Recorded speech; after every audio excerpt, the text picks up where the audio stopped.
அவன் அருமையான காலை நேரத்தில் ஆண்டவராக இயேசு கிறிஸ்துவின் நாமத்தில் உங்கள் அன்போடு வாழ்த்துகிறேன். இன்றைக்கு நாங்கள் பார்க்கிற எல்லா இடம் கிறிஸ்துமஸ் ஆராதனைகள் நடந்து கொண்டிருக்கிறது, கொண்டாட்டங்கள் நடந்து கொண்டிருக்கிறது. ஒருபுறம் கிறிஸ்துமஸ் ஆராதனை நடக்கிறது, ஒருபுறம் கிறிஸ்துமஸ் கொண்டாட்டங்கள் நடந்து கொண்டிருக்கிறது. ரெண்டுக்கும் பெரிய வித்தியாசம் இருக்கு. ஆராதனை என்பது உணர்ந்து நாங்கள் கர்த்தரை அவருக்கு நன்றி செலுத்துவது. கர்த்தரேன் இந்த பூமிக்கு வந்தார், அவர் யார், அவருடைய தகுதி என்ன, எதற்காக நாங்கள் அவரை ஆராதிக்க வேண்டும், எப்படி நாங்கள் அவரை வாழ்த்த வேணும்னு சொல்லி அதுக்கு ஒரு தனி மதிப்பு கொடுத்துறது. அதே நேரத்தில் கிறிஸ்துமஸ் வரும் பொழுது கொண்டாட்டங்கள் என்ன சிலவர்கள் உடுப்புகள் பெயிண்ட் அடித்து வீடுகளை பராமரிக்கிற அப்படியும் கொண்டாடுகிறாங்க, அவங்களும் கௌரவப்படுத்துகிறாங்க. ஆனால் நாங்கள் என்னத்துக்காக இந்த நாட்களில் கொண்டாட வேணும்னு சொல்லி ஒரு 5 அல்லது 6 காரியங்கள் நாங்கள் தியானிக்கிறது எங்களுக்கு நல்லது. என்ன what is the necessary of celebrating the birth of Jesus Christ and the week. Hallelujah. என்னத்திற்காக நாங்கள் என்ன நோக்கத்துக்காக நாங்கள் இயேசுவை நாங்கள் கொண்டாட வேண்டும். Hallelujah. நாங்கள் வாசிப்போம் 2 தீமோத்தேயு 3ஆம் அதிகாரம் 16வது வசனத்தை நாங்கள் வாசிப்போம். 3 தீமோத்தேயு 2ஆம் அதிகாரம் 16வது வசனத்தை வாசிப்போம். வேத வாக்கியங்கள் எல்லாம் தேவ ஆவியினால் அருளப்பட்டிருக்கிறது. தேவனுடைய மனுஷன் கருணையாகவும் 1 தீமோத்தேயு 3ஆம் அதிகாரம் 16.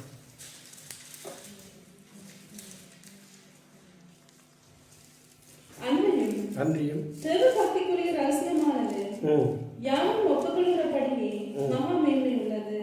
தேவன் மாம்சத்திலே வெளிப்பட்டார், ஆவியிலே நீதி உள்ளவர் என்று விளக்கப்பட்டார், தேவ தூதர்களால் காணப்பட்டார், புற ஜாதிகளிடத்தில் பிரசங்கிக்கப்பட்டார், உலகத்திலே விசுவாசிக்கப்பட்டார், மகிமையிலே ஏறெடுத்துக் கொள்ளப்பட்டார். ஆமென். தேவ பக்திக்கு ஒரு ரகசியம் இருக்கிறது. இன்னைக்கு நாங்கள் 2 விஷயத்தை நாங்கள் பார்க்கலாம். ஒன்று ஆன்மீகம், இன்னும் ஒன்று அறிவியல். அல்லேலூயா. ஆன்மீகத்துக்கும் அறிவியலுக்கும் யுத்தம் நடந்து கொண்டிருக்கு. என்ன ஆன்மீகம் உள்ளால தேடுறது, உள்ளால அனுபவங்கள்.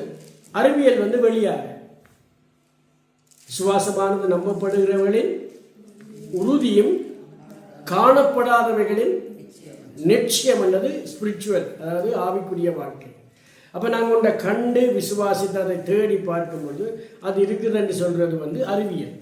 அப்போ அறிவியல் என்ன சொல்றது என்றால் கடவுள் இல்லை, தேவன் இல்லை, மனிதன் தானாக உண்டாகினார், இயற்கையை கடவுள் படைக்கவில்லை, இயற்கை தானாக உண்டானது என்று சொல்லி அறிவியல் சொல்லுது. ஆனால் முடிவில் அந்த அறிவியல் என்ன சொல்லுது என்றால் ஏதோ ஒரு சக்தி இருக்கின்ற. என்ன அறிவியல் என்ன சொல்லுது? தேடி பார்த்து கொண்டு போகும்போது ஏதோ ஒரு பின்னணி இருக்கிறது. ஆனால் நாம் அதைத்தான் சொல்கிறோம் இறைவன். அல்லேலூயா. அப்போ இறைவன் என்று சொல்லும் பொழுது இப்போ கிறிஸ்தவத்துக்குள்ளே வரும் பொழுது இயேசு கிறிஸ்து இந்த பூமியில் மனிதனாய் பிறந்தார்.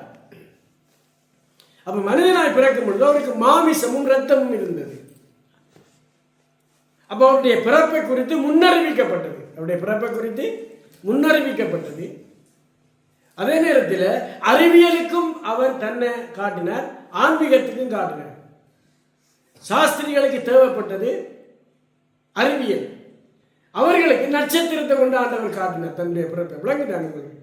நட்சத்திரம் அவர்களுக்கு இயேசுடைய பிறப்பை காட்டுச்சப்ப அறிவியல் இந்த பார், உன்னுடைய அறிவின்படி, அஸ்ட்ராலஜியின் படி நீ என்ன செய்கிறாய்? ஒரு நட்சத்திரம் ஒரு இயற்கை தேவனால் படைக்கப்பட்டது, அவருடைய பிறப்பை காட்டுச்சு. அதே நேரத்தில் மந்த மேய்ப்பர்களுக்கு தேவனுடைய தூதர் பரலோகத்தில் இறங்கி உங்களுக்கு என்ன உலகம் முழுவதிலும் ஒரு மிகுந்த சந்தோஷத்தை உண்டாகும் ஒரு நற்செய்தி உங்களுக்கு சொல்லுகிறேன். இன்றைக்கு கர்த்தராகிய இயேசு கிறிஸ்து என்னும் இரட்சகர் உங்களுக்கு தாவீது ஊரிலே பிறந்திருக்கார். அப்ப தேவதூதன் இறங்கி யாருக்கு சொல்றானா? மந்தை மேய்ப்பர்கள். அல்லேலூயா. அப்ப 2 பக்கத்திலும் ஆண்டவர் அறிவிக்கிறார். என்ன அறிவிக்கிறாராம்? அறிவியலுக்கும் ஞானிகளுக்கும் அறிவிக்கிறார். ஏனென்றால் அன்னைக்கு நாங்கள் பார்க்கிறோம், யூதர்களுக்கு என்ன தேவைப்பட்டது? சொல்லுங்க, யூதர்களுக்கு என்ன தேவைப்பட்டது? ஞானம் தேவைப்பட்டது, என்ன அறிவு தேவைப்பட்டது. என்ன கிரேக்கர்களுக்கு என்ன தேவைப்பட்டது? அவங்களுக்கும் ஞானமும் அறிவும் தேவைப்பட்டது. ஆனால் ஆண்டவர் அன்றைக்கு இருக்கும் பொழுது அவங்களுக்கு தேவையானதை கொடுத்தார். யாருக்கு? கிரேக்கர்களுக்கும் கொடுத்தார், யூதர்களுக்கும் கொடுத்தார், புறஜாதியர்களுக்கும் கொடுத்தார். அப்ப ரெண்டு பிரிவா வாழ்ந்த நாம் புறஜாதியார்களும் யூதர்களும் என்று வாழ்ந்த எங்களை அவர் என்ன செய்தார்? உண்டாக்குறதுக்காக இந்த பூமியில அவர் மனிதனாய் வந்தார். வேதம் சொல்லுறது அவர் ஒருவராய் சாவாமை உள்ளவரும் சேரக்கூடாத ஒளியில வாசம் பண்ணுகிறவரும் என்றால் நாம் ஒருவரும் சேர முடியாத ஒளியில வாசம் பண்ணுறவரும் அவரை ஒருவரும் கண்டிராதவரும் காண முடியாதவரும். அல்லேலூயா. என்ன ஒரு வசனம் நீங்க வாசிங்க, ரோமர் 9:5.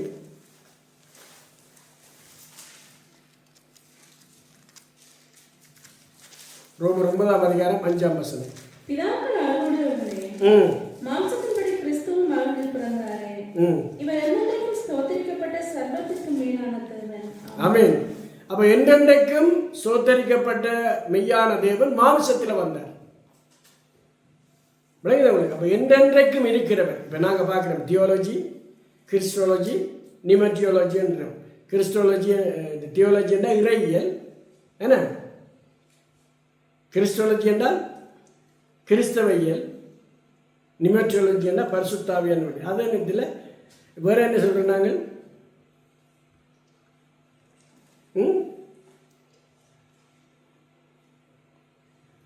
ஒன்றை சேர்த்து என்ன சொல்றோம் நாங்கள்? கடவுள் என்று. அல்லேலூயா. ஒன்றை சேர்த்து தான் கடவுள் என்று. அப்படி இறையியல்,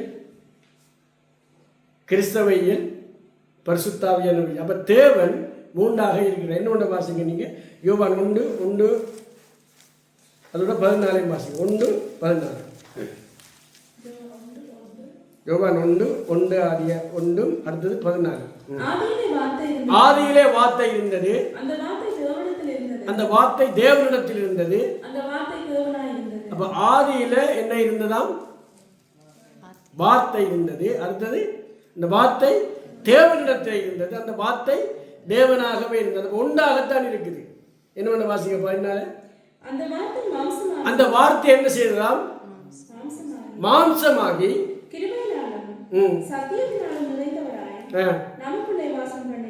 ஆமென். அப்ப அந்த வார்த்தை என்ன செய்ததாம்? மாமிசமாகி. இந்த வார்த்தை என்னதான்? மாம்சம். நான் வந்து என்னுடைய உருவத்தை மாற்ற முடியாது. என்னுடைய வார்த்தையை நான் வெளியே கொண்டு வர முடியாது. எப்படி கொண்டு வர? அதை உருவமாக்க முடியாது. ஆனா இறைவன் என்ன செய்யறான்? தன்னுடைய வார்த்தையை உருவமாக்குறார். அல்லேலூயா. அப்ப இந்த காலங்களில் நாம் தியானிக்க வேண்டியது என்னவென்றால், தேவன் எதற்காக ஒரு மாம்சத்தில் வந்தார்? அடுத்து என்னொன்று வாசிங்க. ரோமர் 1ஆம் அதிகாரம் 5ஆம் வசனத்தை வாசிங்க. ரோமர் 1:5. கவனிச்சுக்கொள்ளுங்க. மாமிசத்தின்படி தாவீதின் சந்ததியில் பிறந்தவரும்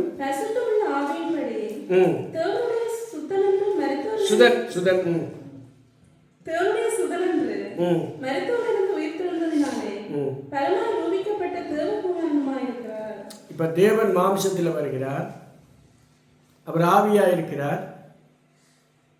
அவருக்கு ஒரு சந்ததி தேவைப்பட்டது. ஹல்லேலூயா. அந்த சந்ததி தான் தாவீதின் சந்ததி. கண்களை மூடி நான் ஜெபம் பண்ணுவேன். இருளை போக்கும் ஒளியே உலகில் உதித்தது, வார்த்தை தானே மாமிசமாகி பிறந்து வந்தது. இருளை போக்கும் ஒளியே உலகில் உதித்தது, வார்த்தை தானே மாமிசமாகி பிறந்து வந்தது. கொண்டாடி மகிழ்ந்திடுவோம் இயேசுவின் பிறப்பை எந்நாளுமே. கொண்டாடி மகிழ்ந்திடுவோம் இயேசுவின் பிறப்பை எந்நாளுமே. இருளை போக்கும் ஒளியே உலகில் உதித்தது, வார்த்தை தானே மாமிசமாகி பிறந்து வந்தது. ஆண்டவரே, நம்முடைய இருதயத்தில் இருக்கிற இருள்களை எல்லாம் போக்கி எங்களுடைய இருதயத்தை வெளிச்சமாக்கி எங்களுடைய ஆவிக்குரிய கண்களை திறந்து எங்களுடைய மாமிசத்துக்குள்ளே ஆண்டவரே நீர் பிரவேசித்து ஆண்டவரே எங்களுக்குள்ளே வாசம் பண்ணுகிறபடியால் நன்றியோடு சோத்தரிக்கிறோம்.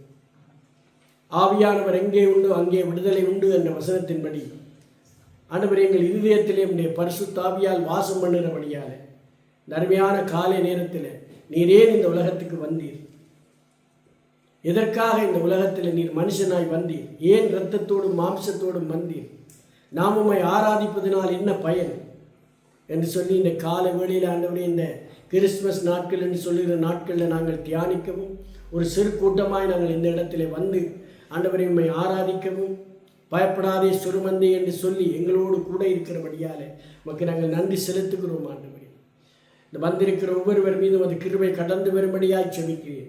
உம்முடைய ஆசீர்வாதம் கடந்து வரும்படியாய் செபிக்கிறேன். உம்முடைய சுகபலம் கடந்து வரும்படியாய் செபிக்கிறேன்.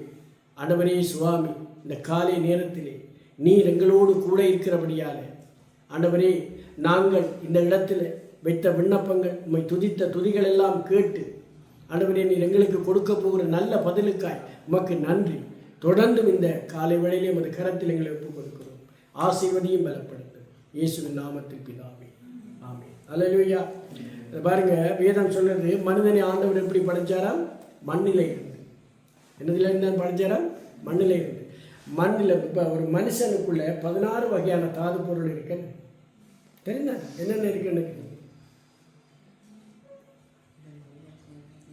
மனிதனுக்குள்ள 16 விதமான தாது பொருள். சரி, நான் ஒன்று சொல்றேன். கார்பன், அடுத்தது ஹெல்ஜியம், அடுத்தது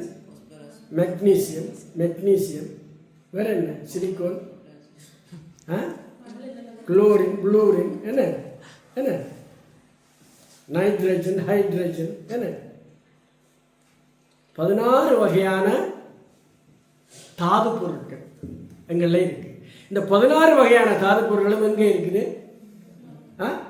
நான் சொல்லுங்க, எங்கே இருக்குது? மண்ணிலை இருக்குது. எங்கே இருக்குது?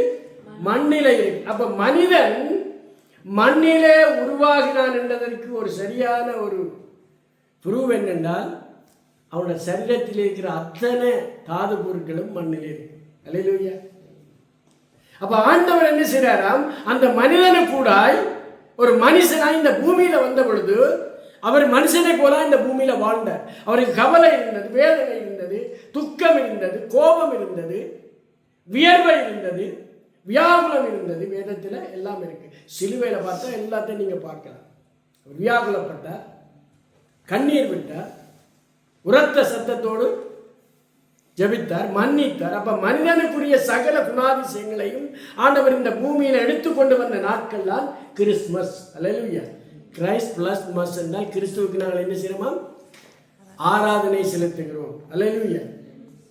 அறிவியல் என்ன சொல்லுது என்றால், மனிதன் 2 விதமா படைக்கப்பட்டார். எப்படி? ஒரு சிறு உருவத்தில் இருந்தால் அவர் உண்டாகி உண்டாகி உண்டாகி பெரிதாக வந்தார்னா அறிவியல் சொல்லுது. அதோட 1927ஆம் ஆண்டு ஒருவர் லண்டனில் சொன்னார், பிக் பேங் தியரி என்று. வெடிப்பில் உலகம் உருவானதுன்னு சொன்னார். சுவிசில என்ன செய்தார்கள்? அண்டர் கிரவுண்டை வெட்டி அதுக்குள்ள 2 பெரிய சக்திகளை மோத பண்ணி உலகம் உண்டானதுன்னு கண்டுபிடிச்சா அதுலேயும் வெற்றி அடையிறது. இப்போ ஆண்டவர் இந்த உலகத்தில் என்னென்ன சொன்னாரோ கடைசி காலத்தில் அது இப்போ நடந்து கொண்டு. அல்லேலூயா. ஆண்டவர் 2 காரியத்தை சொன்னார். ஒன்று நோவாவினுடைய காலம். அல்லேலூயா. நோவாவினுடைய காலத்தில் என்ன நடந்ததோ அது இந்த நடக்குது. இப்போ நீங்கள் பார்க்க நாங்கள் கண்களாக பார்க்குறோம். உலகம் முழுவதிலும் வெள்ளம், உலகம் முழுவதிலும் பூமி அதிர்ச்சி. 1927ஆம் ஆண்டு சொச்சத்தில் என்ன வந்ததாம்? ஜப்பான்ல ஒரு பூமி அதிர்ச்சி வந்ததாம். என்ன இப்போ திரும்ப அது வந்தால் 2 லட்சத்துக்கும் மேற்பட்ட மக்கள் சாவாங்கன்னு சொல்லி அவங்களை அறிக்கை விடுறாங்க. காரணம் என்னவென்றால், நாங்கள் என்ன நினைக்கிறோம்? அறிவியல்ல பின்னால போய்கொண்டிருக்கும் பொழுது ஆன்மீகம் என்ன சொல்லுது? ஆண்டவர் சொன்னது நிறைவேறுது. அல்லேலூயா. ஆண்டவர் சொன்னது இந்த பூமியில நிறைவேறும் பொழுது ஆண்டவர் இந்த பூமிக்கு வந்து அவர் என்ன செய்தாராம்? மனுஷனோட உலாவி மனுஷர்களுக்கு தன்னை வெளிப்படுத்தினார். பாருங்க, மத்தேயு 17ஆம் அதிகாரத்தில் ஒரு காரியத்தை பார்க்கிறோம். மோசே மரித்து அடக்கம் பண்ணப்பட்ட ஒரு மனுஷன், எலியா சுழற்காற்றில் எடுக்கப்பட்ட ஒரு மனுஷன். ஆண்டவராய் இயேசு கிறிஸ்து இந்த பூமியில மனிதனாய் வந்த ஒரு தேவன். அந்த மலையில் என்ன செய்யறாரா? 2 பேரையும் காண்றார். யாரை காண்றார்? மோசேயும் காண்றார், எலியாவையும் காண்றார். அங்க யாரை கூட்டிக்கொண்டு போறார்?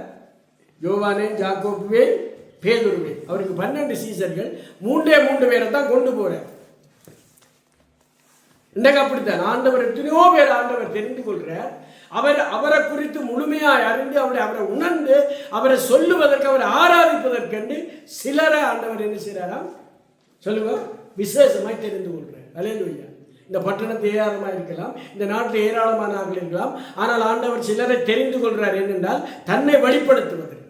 இப்போ நாங்கள் எல்லாம் என்ன செய்கிறோம் வந்து தேவனை வெளிப்படுத்துகிறோம். நீங்கள் ஒரு வசனம் வாசிங்க, எபிரேயர் 2:14 வாசிங்க.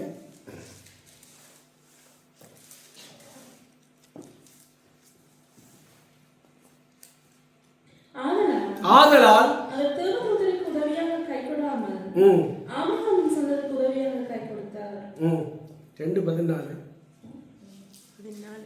ஆதலால் பிள்ளைகள் மாமிசத்தையும் இரத்தத்தையும் உடையவர்களாய் பிள்ளைகள் மாமிசத்தையும் இரத்தத்தையும் உடையவர்களாக. இப்ப கவனிச்சுக் கொள்ளுங்க, எங்களுக்கு என்ன இருக்குதாம் மாமிசம், எங்களுக்கு என்ன இருக்கிறாம் இரத்தம். எங்களுக்குள்ள 16 வகையான தாது பொருள் இருக்குது. இதுதான் எங்களை இயக்குது. அப்ப ஏன் அது எங்களை இயக்குது என்றால் நாங்கள் அந்த மண்ணில தான் உண்டாக்கப்பட்டோம். அப்ப உண்டாக்கப்பட்ட மனிதனை ஆண்டவர் தன்னுடைய சுவாசத்தை தார. சுவாசம் வந்து எங்க இருக்கு? மூக்கில இருக்கு. சுவாசம் வந்து என்ன செய்யலாம்? சுவாச பைக்குள்ள அவருடைய வருகிறது, வந்த உடனே விரிவடையுது. இந்த உலகத்துல எத்தனையோ காரியங்களை எல்லாம் கண்டுபிடிச்சிட்டாங்க, ஹார்ட் எல்லாம் வெட்டி ஒட்டுறாங்க. இந்த சுவாசம் மட்டும் பிரச்சனை வரும் பொழுது ரெஸ்பிரேட்டர்ல ஒன்று போடுறாங்க. என்ன என்ன ஆர்டிபிஷியலை கொடுக்குறான். ஏன் அது வந்து அந்த சுவாசம் வந்தால் தான் அது சூடாகும் சரீரம். மூளை வந்து தண்டுது விளங்குது உங்களுக்கு. அப்போ இன்றைக்கு பண்டிகின்ற மூளையை, பண்டிகின்ற சுவாசத்தை, பண்டிகின்ற என்ன ஈரலை வைக்க பார்க்குறாங்க. உடனே வச்சு இந்தியாவில் உடனே வச்சு தப்பே இல்லை. அப்ப எப்படி மனுஷன் இந்த உலகத்தில் நாம் இன்னும் நீடூழி காலம் வாழலாம் என்று அறிவியலை பயன்படுத்தி கொண்டே இருக்கிறார். ஆனால் அவன் கடைசியா என்ன சொல்லுதான்? மனுஷன் என்ன சொல்ல? சுவாசம் நின்று போகும். விளங்குது? அப்ப இந்த நாட்கள்ல நாம் என்ன தியானிக்கணும் என்றால், எங்களை உண்டாக்கினவர் எங்களை தேடி இந்த பூமியில வந்தார். எப்படி வந்தார்? எங்களை போல வந்தார். வேதம் சொல்லுதல்ல, நீங்க பார்த்தீங்கன்னா 2ஆம் அதிகாரத்தில் எபிரேயர்ல அவர் ஆபிரகாமுடைய சந்ததிக்கு கை கொடுத்தாராம், தேவதூதர்களுக்கு கை கொடுக்கவில்லையா? அப்ப ஏன் அதில் கை கொடுக்கவில்லை என்றால் வடிவா தெரிஞ்சு கொள்ளணும். ஆபிரகாமுடைய சந்ததிக்கும் தேவதூதர்களுக்கும் சந்ததிக்கும் என்ன வித்தியாண்டா, தேவதூதன் பாவம் செய்யும் பொழுது அவனுக்குள்ளே பாவம் வந்தது. அவனுக்குள்ள பாவம். தேவதூதனுடைய பாவம் எப்படிப்பட்ட பாவமா? நான் வானத்துக்கு ஏறுவேன், என்ன வடபுறத்துக்கு ஏறுவேன், தேவனுடைய ஆராதனையை நான் பெற்றுக்கொள்வேன் என்று சொன்ன பொழுது வேதம் சொல்ல அவனுக்குள்ள. அதே மாதிரி தான் ஏசாவை வெறுத்து யாக்கோபை சிநேகிதனால் ஏசாவும் அப்படி தன்னுடைய வாயில் அவன் இருதயத்துக்குள்ள சொல்லிக் கொண்டாராம். விளங்குது? அப்ப இருதயம் என்றது கர்த்தருக்கு முக்கியமானது. அப்ப ஆண்டவர் என்ன செய்யறாராம்? நமக்குள்ள வந்து வாசம் பண்ணுகிறார். வேதம் என்ன சொல்லுது? அந்த வார்த்தை மாமிசமாகி நமக்குள்ள வாசம் பண்ணும் பொழுது அது பரிசுத்த ஆவியானவரை நாம் அதை பெற்றுக்கொள்றோம். இப்ப இன்னொரு வசனம் வாசிங்க, எபிரேயர் 10:19 வாசிங்க. ஆகையால் சகோதரரே, பரிசுத்த ஸ்தலத்துக்குள்ள பிரவேசிப்பதற்கு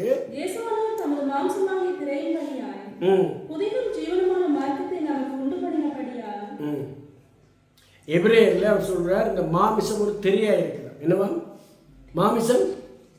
ஒரு திரையா இருக்காம். அந்த திரையை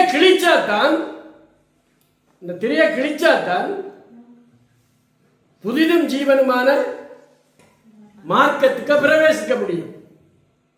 அதுக்கு என்ன பேர்? புதிதும் ஜீவனுமான. விளங்குது? அதான் மேலும் சொல்லுது, ஒரே பேரான குமாரனை விசுவாசிக்கிறவன் அவன் கெட்டு போகாமல் நித்திய ஜீவனை அடையும்படிக்கு அவரை தந்து இவர் இவ்வளவாய் அன்பு கூர்ந்தார் என்றால் அவரை தந்து அவரை கிழித்து அந்த பாதைகளை சுகப்படுத்தித்தார். என்ன ஒரு வசனம் வாசிங்க, எபிரேயர் 1:1 3 வசனம் வாசிங்க. எபிரேயர் 1ஆம் அதிகாரம் 1-3 மட்டும் முதல் வாசிங்க. பூர்வ காலங்களில் பங்கு பங்காகவும் வகை வகையாகவும்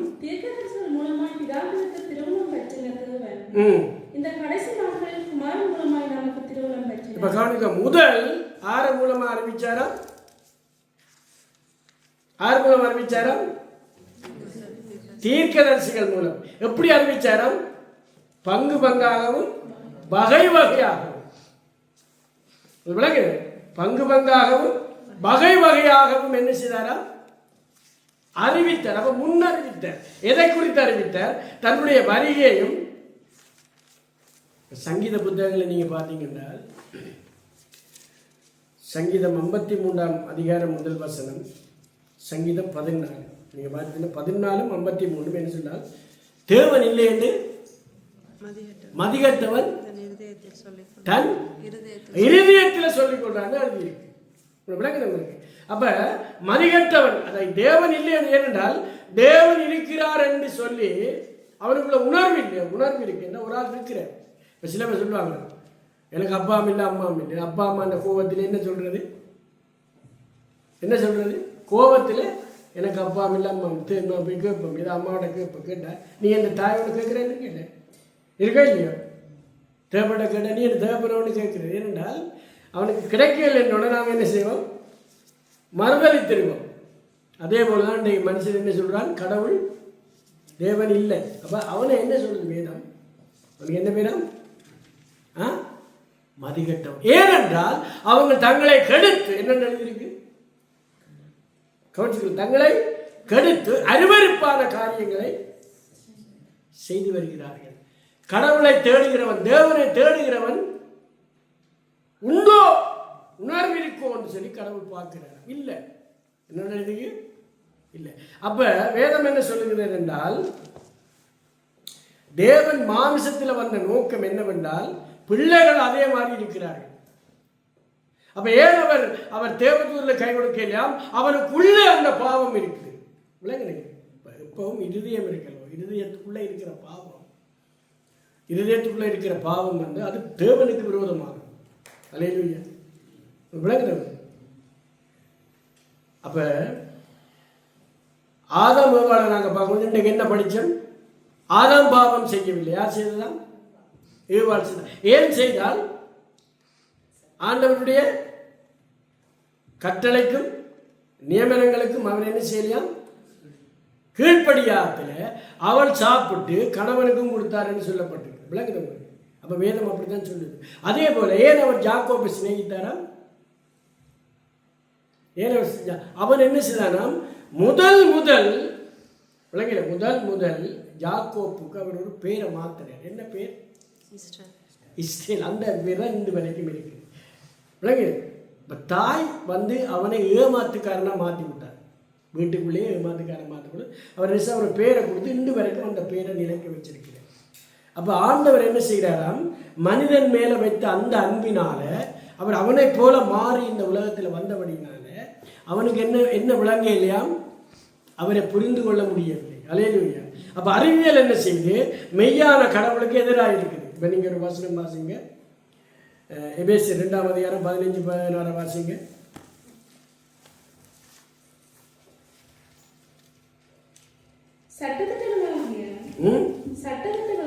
இப்ப சட்டதிட்டங்களாகிய நியாயப்பிரமாணத்தை தன்னுடைய மாமிசத்தினாலே ஒழித்து. ஏன் மாமிசம் இந்த பூமிக்கு வர வேண்டும் என்றால், அவர் ஏன் மாமிசத்தோடு வர வேண்டும் என்றால், மாமிசத்தினால்தான் அந்த சட்டத்திட்டங்களை ஒழிக்க வேண்டும். வாசிங்க. இருதரத்தாரையும் 2 தரத்தார் 2 டபுளாக கொண்டு வந்து பரலோகத்தில் இருக்கிறவர்களும் பூலோகத்தில் இருக்கிறவர்களும் ஒரு சாரர். ஆறாராம்? ஒன்று பரலோகத்தில் வாசம் பண்ணுகிறவர்கள், 2வது பூமியில வாசம் பண்ணுகிறவர்கள், அடுத்தது இந்த பூமியில கடவுளால் தெரிந்து கொள்ளப்பட்டவர்கள் ஆபிரகாமுடைய சந்ததியா இருக்கிறவர்களும் அவருடைய சந்ததி இல்லாத. நாங்கள் பார்க்கிறோம் சேம் காம் யாப்பேத்துடைய சந்ததி என்ன. அப்ப யாருடைய சந்தையில் ஆண்டவர் வாரன்னு தெரியுமோ? சேம் என்ன. அப்ப சேமுடைய சந்ததியில் அவர் வரும்பொழுது இந்த யாப்பேத்தும் காமுடைய சந்ததியை புறஜாதியார இருக்கிறார். அப்ப 2 சந்ததி. அப்ப அவர் என்ன செய்கிறாராம்? எல்லாரையும் பரலோகத்தில் இருக்கிறவர் பூலோகத்தில் இருக்கிறவரையும் இந்த பூமியில தான் தெரிந்து கொள்ளப்பட்டு புறஜாதியார் கைவிடப்பட்டவர்களையும் அவர் என்ன செய்கிறாராம்? அந்த எபேசியர்ல வாசிங்க. இருதரத்தாரையும் தமக்குள்ளாக ஒரே புதிய மனுஷனாக சிருஷ்டித்து இப்படி சமாதானம் பண்ணி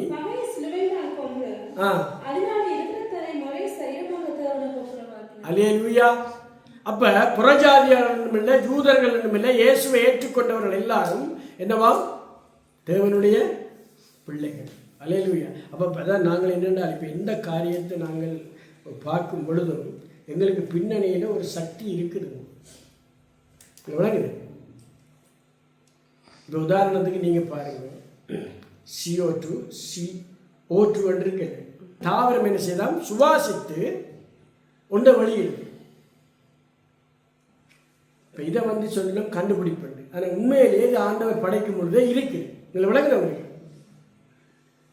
கார்பன் டை ஆக்சைடுன்னு சொல்லுவாங்களே, ஆக்சிஜன் சொல்லுவாங்க. ரெண்டும் அந்த அந்த வாயுக்கள் ரெண்டும் இந்த பூமியில் இருக்குது.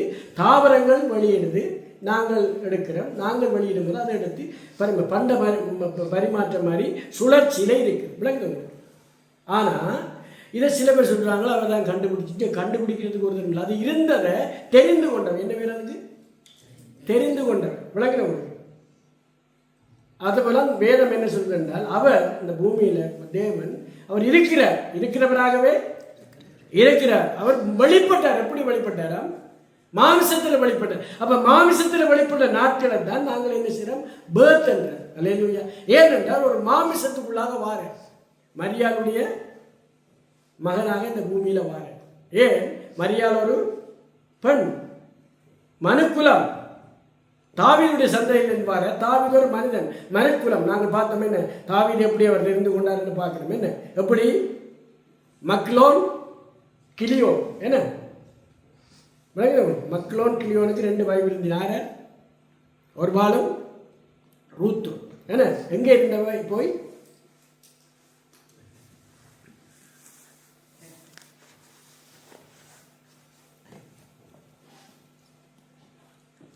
சரி இப்படி வரும். இப்படி ஒரு சின்ன தியானிப்போம். இப்படி சின்ன தியானிப்போம். எப்படி தியானிப்போம்? மோவாபன்னு தியானிப்போம். என்ன இந்த மோவாபியர் லோத்துடைய மூத்த மகளுக்கு பிறந்தது. யாருக்கு? லோத்துடைய அம்மோனியர, லோத்துடைய 2வது. ஏன் அந்த சந்ததி வந்தது? ஆண்டவர் சொன்னதை கேட்க விளங்குறவங்க. ஒன்றோடி போய் தூணா போச்சு. மனைவி தூணா போனால் இவர் மலைக்கோடி போனார். அங்கே வரி குடி. என்ன அப்ப அந்த அந்த மோபாபியருடைய சந்ததி அங்கே இருக்கும் பொழுது இவர்கள் மோபாபில போய் சாபத்தை விலக்கி வேணும்னு திரும்பி வராங்க. அது ஒரு பெரிய கதை ஒன்று. மக்லோன் கிளியோ.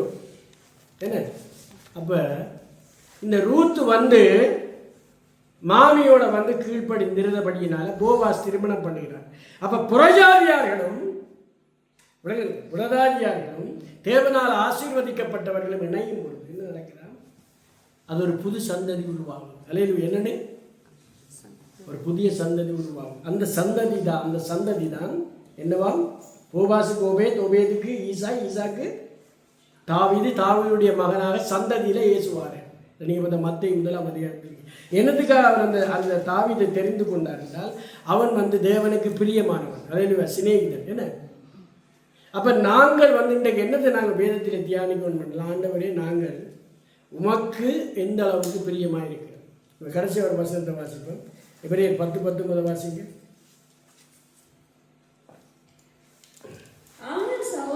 ஆகையால் சகோதரரே, நாங்கள் பரிசுத்த ஸ்தலத்துக்குள் பிரவேசிப்பதற்கு இயேசு வானவர் என்று எழுதியிருக்கு. என்ன எழுதியிருக்கு? இயேசு அவர் பூமிக்குரியவர் அல்ல, இயேசு வானவர். இப்போ நாங்கள் என்ன பார்க்கணும்? இயேசு வானவர். இப்போ சில பேர் சொல்லுவாங்க பரலோகம் மேலே இருக்கணும். உங்களுக்கு என்னென்னு தெரியும்? கேட்குறவையே இல்லையா? அறிவியல் கேட்குது பரலோகம் மேலே இருக்கிறது. ஆனால் ஆண்டவர் இயேசு என்று சொல்றார், நான் வானத்தில் இருந்தவரும் வானத்தில் இருந்து இறங்கினவரும் வானத்துக்கு ஏறினவரும் ஆகிய மனிதகுமாரனை அல்லாமல். அடுத்தது மட்டுமில்லை, 6ஆம் அதிகாரத்தில் யோவான் சொல்றார், நான் வானத்தில் இருந்து இறங்கி வந்த ஜீவாத்மா. இல்லை விளக்குங்க. அப்ப இயேசுதான் சொல்றார் என்னவாம்? நான் வானத்திலே இருக்கிறது. அப்போ வானம் என்றால் என்னவா? வானத்தில் 3-4 இடம் இருக்குது. நாங்கள் நடமாடுற இடம், பறவைகள் போகிற இடம், விமானங்கள் போகிற இடம். அதுக்கு பிறகு அங்கால போய் பார்த்தீங்கன்னா அங்கே போக முடியாது. இன்றைக்கு வந்து அங்கே சந்திர மண்டலத்தை விற்கிறாங்க.